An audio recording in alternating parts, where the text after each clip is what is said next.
Nous vous proposons un tour d'horizon de l'actualité internationale.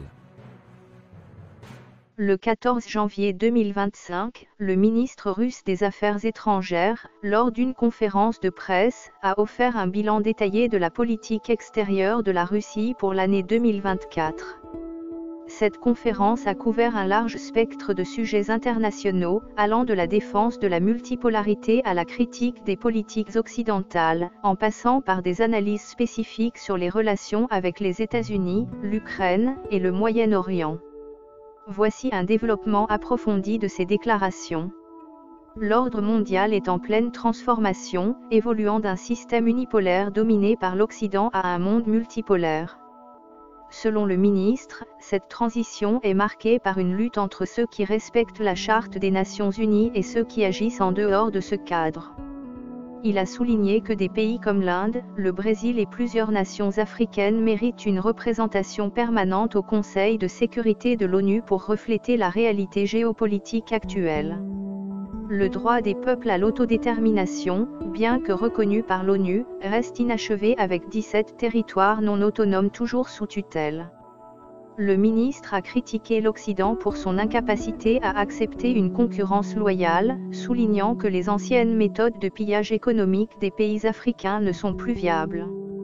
Il a mis en garde contre une pente glissante où les pays occidentaux pourraient se retrouver s'ils continuent à ignorer les principes de respect mutuel et de coopération équitable. Il a insisté sur l'importance de respecter les intérêts de tous les partenaires internationaux. Les relations avec les États-Unis ont été particulièrement tendues. Le ministre a accusé Washington de vouloir saboter le projet Turkish Stream, un pipeline crucial pour la Russie. Il a également évoqué les tactiques de l'administration Biden visant à nuire à la Russie via des sanctions énergétiques et à compliquer la situation pour la nouvelle administration américaine. Concernant l'administration Trump, le ministre a mentionné l'intérêt de surveiller les méthodes que Trump pourrait utiliser pour rendre l'Amérique grande, en particulier sa tentative d'acheter le Groenland, soulignant la nécessité de consulter les Groenlandais. L'Ukraine a été un point central de la conférence. Le ministre a critiqué la coalition de 50 pays soutenue par Biden, affirmant qu'elle était plus une arme contre la Russie qu'une aide réelle à l'Ukraine. Il a décrit le gouvernement ukrainien comme ayant des tendances néo-nazies, particulièrement envers ceux qui s'opposent à ce régime.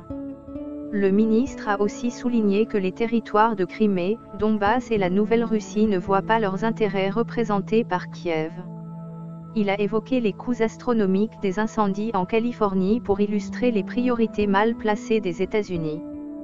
Pour résoudre le conflit en Ukraine, le ministre a salué les propos de Trump encourageant un règlement basé sur la situation réelle sur le terrain. La Russie est prête à discuter de garanties de sécurité mais souligne la nécessité d'un accord plus large sur les questions de sécurité. La Turquie se propose comme médiateur, une initiative qui pourrait faciliter des négociations. Trump a été décrit comme le premier leader occidental à reconnaître honnêtement les mensonges de l'OTAN sur son expansion à l'Est. Le ministre a exprimé l'intérêt de la Russie à observer et à analyser la politique de Trump, notamment concernant l'Ukraine, bien que des propositions concrètes de rencontres entre Poutine et Trump n'aient pas encore été faites. Enfin, concernant le Moyen-Orient, le ministre a confirmé l'engagement continu de la Russie dans la région, notamment en Syrie, malgré les défis. Il a critiqué l'inaction de Bachar el-Assad face aux problèmes sociaux, exacerbés par les ingérences américaines. La Russie, la Chine et l'Iran sont perçus positivement par les États du Golfe pour leur rôle dans la stabilisation de la Syrie. L'accord stratégique avec l'Iran est présenté comme un partenariat de sécurité bilatéral, non dirigé contre d'autres nations.